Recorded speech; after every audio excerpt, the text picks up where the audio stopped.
mbokk yi salaamaaleykum ñu ngi leen di sant bu baax di leen gërëm rafetlu ànd beeg ñu ngi ci ITV ñeent fukki simili juróom moo tegu ci juróom benn waxtu bi simili leen ci xabaaru marax yi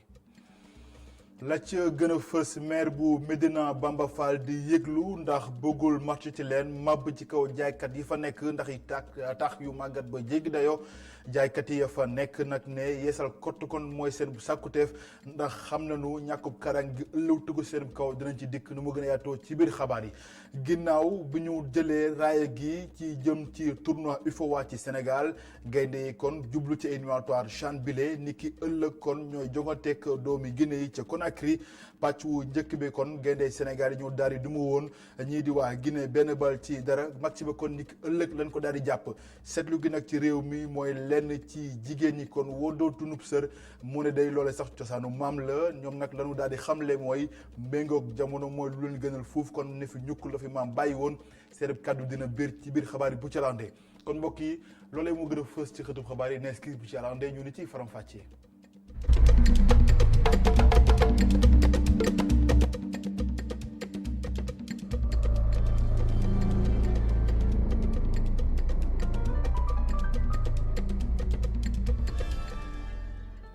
mbokk yi salaamaaleykum maa ngi leen di sant bu baax di leen gërëm rafetlu ànd bekk ñun ci ITV xabaaru marax kon ni ñu ko junjee ci ndorteelu dañ koy tàmbalee noonee ak marché bu Tilène ndax mënees na noo jàpp ni léegi mu daanu bu ñu sañee ne waaw ndax maire ba fa nekk de Bamba Fall mu nga yëglu ndax nee na kon bëggul musiba am ca marché ba tax muy sàkku ci ñi nga xam ne kon mooy jaaykat yi ñu daal leen abal bërëb ba waaye nag jaaykat yi nee nañu xam nañu kon ñàkkub kaaraange dëgg kon moo ëllëwtu ko seen kaw ginnaaw nag taax yu màgget yi nekk foofee waaye nag nee nañu kon bërëb ba kon luñ ci sàkku rek mooy ab yeesal maanaam kon jointi bëgguñu daal ñu daal di ko daaneel ba mu jeex tàkk loolu mooy seen sàkku teef nee nañu nag ña xam nañu itam ñàkkub kaaraange ma nga fa sax dàkk ñu ànd ci leeral Tidiane Cissé Souleymane Diallo reportage.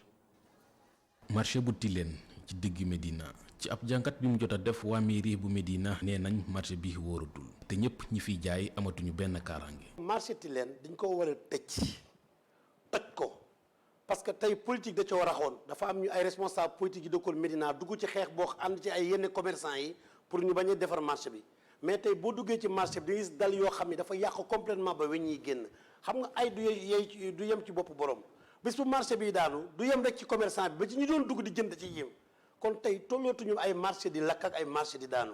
wax naa fa wax jotee état nanguwumaa jàppale seen problème la ëllëg bu ñu jiñ kenn lenn man mii maire ak waa Médina def nañ lañu war a def alerté nañu wax nañu protection civile ñëw na fa mais ay réparation lay wax ay nangam wax ji du loolu mbir bu demee ba toll fenn fii duñ ko war a dindi bala muy gaañi nit. mairie bi lu mu gis moom moo di ñu toj marché bi ngir rek defaraat ko ci anam yu wóor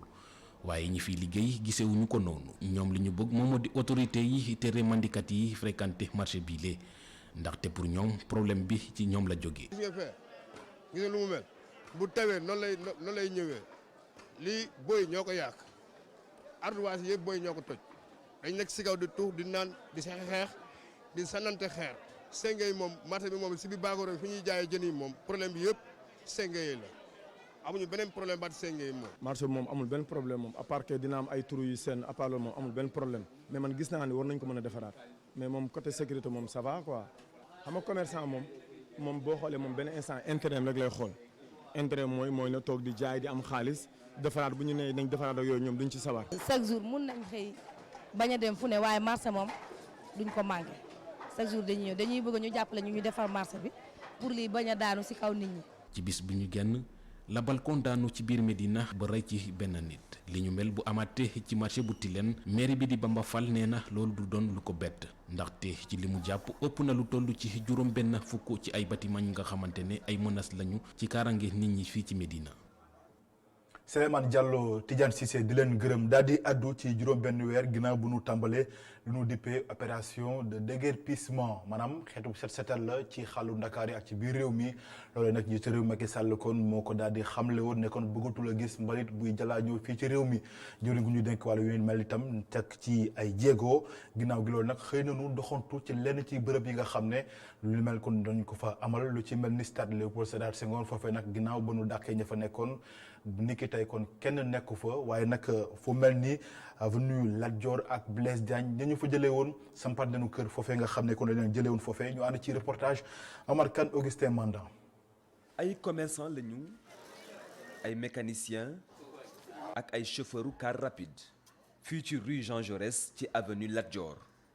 ñu bokk ci victime yu njëkk ci opération de déguerpissement yi waaye ñoom dafa mel ni xalaatuñu lu bari ngir ñëwaat ci bërëb yi. bi ñu fi jëlee léegi war na def 1 an waaw mais nag ba tey joxuñu fenn quoi moo tax ñu ñëw delluwaat suñuy place ba xam. waa maire ñoo ñëwoon yëkkati ñu déranger ànd ak ay policiers ñëw yëkkati ñu fii ñu dem. ñoom ñoo ko waxal seen bopp li tax ñu ñëwaat mooy que ni opération déguerpissement bi leen fa jëlee woon amul suivi. mais ñun doo xam ne comme maire yi moom su xam ne su yëkkatee bu toogee quelque temps rek après day bàyyiwaat lépp mu sedd parce que am na ñu mu yëkkati woon fii ay cantine magasin yu bëri mais après ñëpp la bàyyi moom kii quelque temps rek dafay bàyyiwaat day bàyyiwaat parce que même sama waa ji moo doon xeex ak ñoom ak lépp mais après lépp la bàyyiwaat gars yi ñëwaat toogaat. boo demee ba bëgg leen satisfaire nga bëgg leen génnee foofu am ñu war a satisfaire wutal leen fu ñu ne yóbbu leen fa mais boo ñëwee dàq leen nga dem sa yoon dañuy ñëw a remplacer. suivi moom dafa mel ni am na ci wetu stade Léopold Sédar Senghor ndax gisuñu fa benn mécanicien benn chauffeur wala benn raxaskatu oto ci bërëb yi.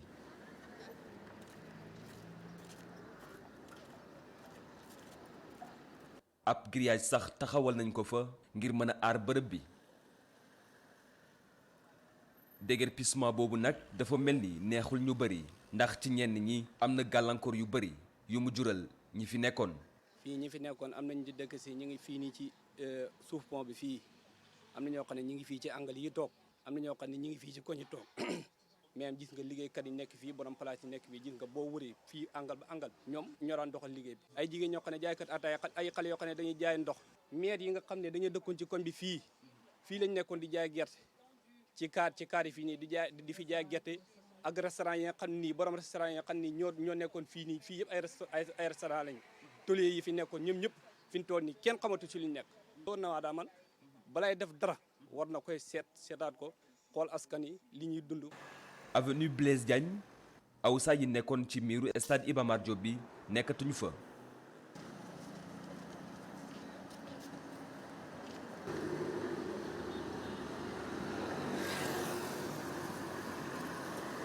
waaye bu ñu seetee ba seet am na ñenn ñoo xam ni ñu ngi fii ba léegi comme ni ngeen ko gisee fii ak fii. juróom benn weer ginnaaw ñu tàmbali opération déguerpissement yi dafa mel ni suivi bi moom fulaaluñ ko mu nekk loo xam ni neex na lool ni ñu fa jëlee woon ñoom ñi leen di tàmbali di ñëwaat ci bërëb yi. di ko gërëm Omar Kane daal di àddu ci leneen ak téléphone portable di jumtuwaay boo xam ne mënee su la tàggali ko moom jamono ji ci réew mi ba tax nag askanu Sénégal ku ne ma nga yor téléphone am ngir rek mën ci doxali soxlaam waaye nag lañ ci nemmeeku mooy ñàkkul ay njeexital yoo xam ne mën na ko indi léegi-léegi sax ci biir néegu sëy yi dem sax ba ñi nga xam ne kon ñooy couple yi maanaam jëkkër ak jabar yi kon da leen indi li jafe-jafe yoo xam ne tas sax mënees na cee kon am loolu lépp kon xalaatu askan wi ñoom seen baat jib na ci ñu teelu ko ci micro Abdourahmane Ly. man lu may utiliser sa téléphone portable bi ci bés bi mën naa wax ne 75% la de. 15%. avant tout d'abord soxla mooy tax ma koy utiliser mais da ngay xool ci biir soxla yi da ngay dem ba benn moment mu lay jural ay inconvénients. quand je l'utilise. lu si ëpp li ma koy utiliser pour def ay recherche la su ma nekkee école. li tax may gën a connecté wu mooy sama parents yi nekk Europe. bu njëkk danaa toog njaboot gi di waxtaan ak ñoom di leen conseiller mais loolu yëpp amatul léegi saa su ne boo toogee yaa ci téléphone bi. même su téléphone vidéo sax yow doo am sax la toog sa famille nga ne da ngay waxtaan ak ñoom. li ma gis mooy amul vie de famille xale yi jàngatuñu ndax téléphone xale yi concentré tuñu ci seen i liggéey kër ndax téléphone da ngay gis xale bu concentré wu ci téléphone boo koy woo du la sax wuyu parce que xelam bi yëpp mu ngi ci li muy connecté wu. j'ai raté un accident. am na bés xaw naa am accident ndax loolu ndax dama waroon bëgg répondre benn appel téléphone fekk am na oto bi waaj a ñëw sama wet as tuut moo desoon rek mu jël ma. Prêtez attention à la voiture qui venait de mon côté. un jour dafa amoon samay xarit yi ñëwoon di ma seet si parce que toog naa pendant des semaines gisuma leen comme ñoom tamit dañoo ñëwoon pour rendre ma visite toog nañ ñu waxtaan mais man awma sax seen temps xalaatu moon sax ndax ñu ngi ci nekk parce que bon instant boobu maa ngi WhatsApp di wax def lu ma neex. dafa dem ba benn moment ñoom tim dañoo énervé wu ci loolu parce que koo yëgul du la yëg. benn jour ma wàcc tëdd guddi di waxtaan ak sama soxna dem yaa ñu envoyé message ma koy déglu après mun ma xool téléphone déglu benn message xam nga benn xale bu jigéen te kooku du sama dara sax ñoo bokk benn kër gi sama atelier bi la nekk ne bon mun naa may chéri xam nga affaire yi xam nga xale jigéen ñoom dañoo dooj léegi affaire yi léegi soxna si dégg loolu pour moom vérité la quoi rek mu tëb sànni téléphone bi daal di tëb xataraayu indi ma ay attroupement yu métti ba dem sax ba ñu xaw a séparé wu quoi mais heureusement. man mosuma ci dund lenn parce que dama koy moytu bu baax dama gis danger yi muy def moo tax dama koy moytu bu baax a baax a baax. le téléphone. téléphone portable jëfandikoo lu am solo la waaye tamit il faut que ñu xool nañ lañ ciy def pour bañ ci sëgg ci sunu àdduna bi yëpp. séparé. quel que soit alpha nit munoo am li gën doomu aadama. addu ci wàllu caad ak loolu jëm ci li nga xam ne moom mooy beatmaker maanaam ñu yëngu ci wàllu rap kon lu ñu xam la ndax moom mooy tax ñu mën a teg seen boy ci kawam moom sax kon mooy nal musique bi loolu nag lu métier la woo xam ne ndaw yu bëri kon ñu ngi ciy jublu ndax dañ ci gis seen bopp waaye nag dafa laaj ay jumtukaay yoo xam ne foo nga daal di ko amee lu ci mel ni ordinateur ak sa xel di nàcc bu baax ngir nga mën a kon def kon sa différence ak ñeneen ñi nga xam ne kon ñu ngi ciy daal di yëngu. Tahirou Diouf kenn la ci ñoom ba mu ci dalee yëngu léegi def na 7 at ñu teewlu nataalam ak Mamadou Bipa Sissoko. lii nii ngeen di dégg la ñuy woowee beat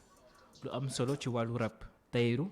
doon étudiant tey atam toll ci 20 at ak benn ci loolu lay yëngu ab bëgg-bëgg bu dem ba doon liggéey. li may inspiré nag daanaka musique la quoi parce que man je suis mélomane damay déglu musique lu bëri. Donc États-Unis par exemple dama fay déglu gars yi ñoom xam nga rappeurs yi ñoom J. Cole Kendrick Lamar ñoom dem leen déglu mais notamment seen beatmaker yi quoi.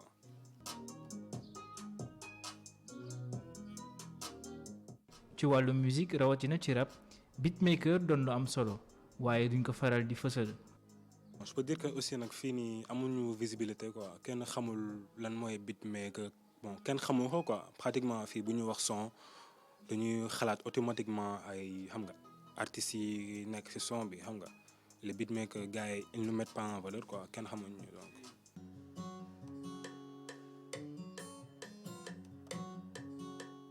bon fii événement yi bëri na je veux dire que am na ay par exemple Listen to Beats boo xam ne sama grand 10 mooy suñu CEO fii ci Debadaaxe moom day organiser ay séances d'écoute xam nga pour gën a mettre en valeur le travail des beatmakers fii nii Sénégal quoi am na aussi ay beat battle boo xam ne jot naa ci participer ñoom Dixa ñoom ñëpp ñoo organiser ay battle de beatmaker xam nga pour gars yi gën leen mën a xam nga gën a mën a xam lan mooy beatmaker quoi. même su fekkee tàmbali naa liggéey ak yenn rappeur waaye am na ay ambition yu gën a rëy. pour l'instant am naa fi benn projet boo xam ne ci laa nekk d'ailleurs man maa def kii bi man ak Wonder Beats sur le projet de Fla the Ripper bon man maa jot a def benn collab mag Wonder ci premier son bi quoi mais am na yeneen projet yoo xam ne ñu ngi waaj a génn bon pour l'instant moom damay jéemoon def tout pour am sama licence incha allah après bon pourquoi pas beatmaking bi ma continuer ko ba am samay projet am bon yàlla na ko yàlla may samay studio wala des trucs comme ça quoi. bi wàllum informatique doonee lu yomb jëfandikoo ba tey créer ay bit doon na lu yomb itam loolu tax ba ndaw yu bari di ci yëngu waaye boobu liggéey doon na lu des a fës fii ci Sénégal.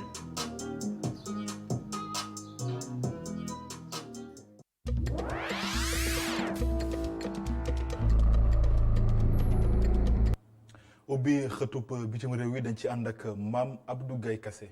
ca Mali l'armée bi daal nay fësal tey jii kat daan nay faat lu toll ci juróom fukki defkatu ñaawteef gannaaw ba mu amalee ab cong ci seeni kaw ci ndorteelu weer bi ñu génn ñaari cong daloon na ci kaw l'armée bi ba lu toll ci ñeent fukki soldaar daal ci ñàkk seen bakkan yeneen ñaar fukk ak juróom-ñaar ba tey jii kenn xamul fan nañu nekk yooyu lay cong nag ñoo ngi amoon ci fanweeri fan ci weerum sàttumbar bi ñu génn jàpp benn fan ci weerum octobre bi ca gox yi di Bulkesi ak Mondoro nekk ca digg réew ma yooyu lay cong sax ñooy cong yu gën a metti yi nga xam ne rek dal na ci kaw soldaar yi ca Mondoro ñaari civil jot nañ see ñàkk seen bakkan fanweer ak juróom-ñetti soldaar jot nañ see faatu naka noonee tamit fukk ak juróom-ñaar jot see am ay gaañu-gaañu ca gox bi di Bulkesi.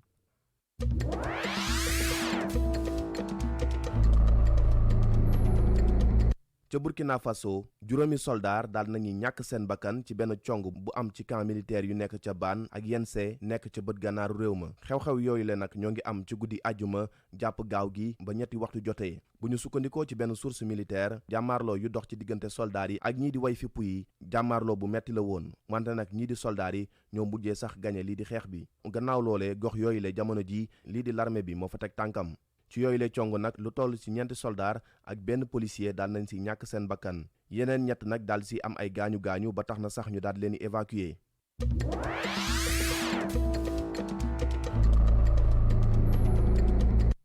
ca Soudan chef rebelle yi di Riek Machar moom nag daal na yegg si tey jii ci gaaw gi ca capitale ba di Juba moom sax fukki fan ak ñaar ci weerum novembre bële la waroon a ñëw ngir daal di taxawal rek lii di gouvernement d'union nationale ànd ci ak njiitum réew mi di Salva Kiir ñoom ñaar ñi sax dinañ amal ab waxtaan ca palais présidentiel ba tey jii yooyu li xibaar nag porte-parole Riek Machar moo ko daal di fësal.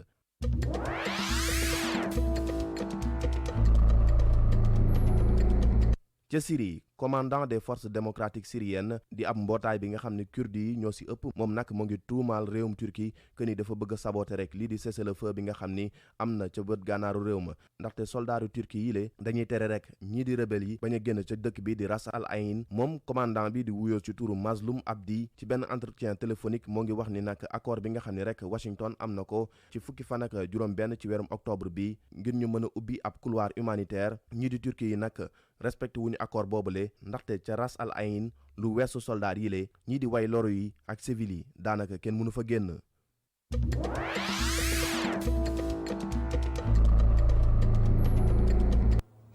Maam Abdou Gaye Kassé di ko gërëm daal di àddu ci wàllu tàggat yaram ak li nga xam ne moom mooy fédération sénégalaise bu basketball jëli matuwaayam ndax bëggul benn jafe-jafe ak benn fitna am ci final ëllëg bi la dox diggante AS Douanes ak Duc ndaje sax jàpp nañ ko ni ki tey ngir rek waxtaan ci penco ngir rek saafara waaye itam benn jafe-jafe ban ci am ñu teewlu ci njiital fédération sénégalaise bu basket di maître Babacar Ndiaye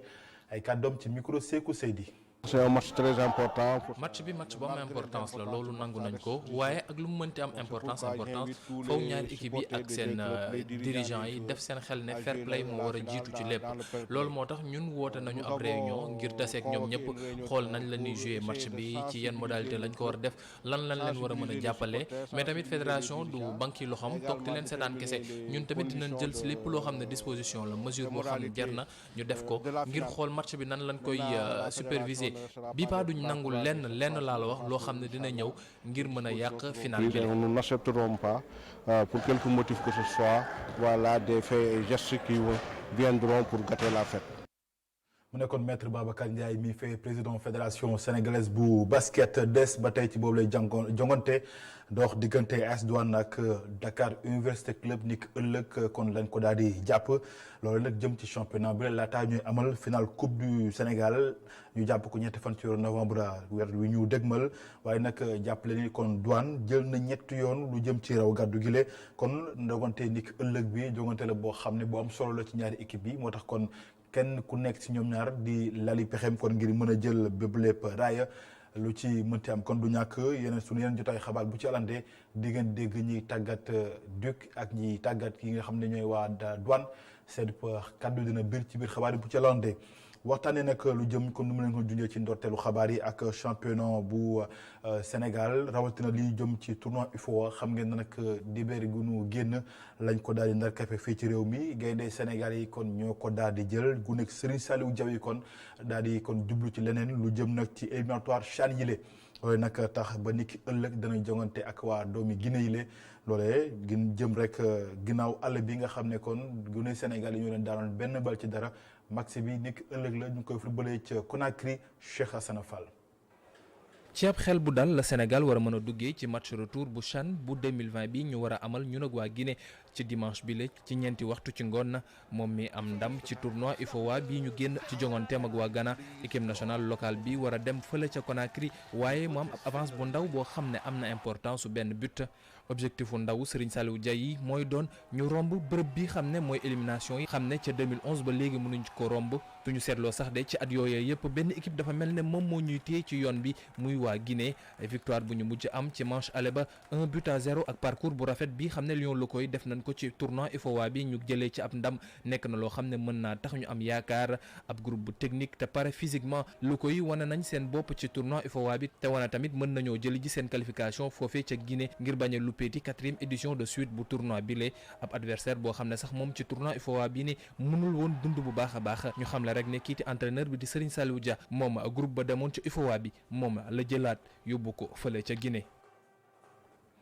Cheikh Hassana Fall di ko gërëm des ba tey ci moom Serigne Saliou Dia mi tàggat gune yooyee ñoom nag yegsi nañu niki tey fële ca Guinée Conakry fa ñuy amalee boole jongante nee na nag lépp lu mu mën ngir am ndam ci boobu lépp jongante dox diggante Sénégal ak Guinée dana ko def ñu teewli kàddoom Serigne Saliou Dia ci micro Sékou Seydi. Tadis baa ngi fi tax boo xoolee vraiment ils sont ñoom ñoom am nañ motivation qu'il faut ñoom ñoom vraiment on touche pas kenn gaañoo ci donc regroupement bi ñu def nii 4 jours ça daf ñu permettre un peu ñu régénérer un peu ci mentalement ak un peu ci yaram bi parce que compétition bu métti leen jógoon boo xam ne presque 4 jours 5 jours chaque fois ci da nga doon jouer donc c'est important ñu dajale leen waxtaan ak ñoom encore ñaax leen ci li nga xam ni enjeu match bi xam ni ci lañ jëm defe naa 90 minutes moo ñu séparé wala plus sax ci qualification CHAN boo xam ne depuis longtemps qualifié wuñu donc par rapport à ça defe naa xale am nañu motivation qu'il faut pour aller au bout de l'aventure boo xoolee match bi ñu joué woon même si c'est 1-0 boo xoolee dañu amoon benn équipe bu baax bu Guinée boo xam ni vraiment défensivement dañu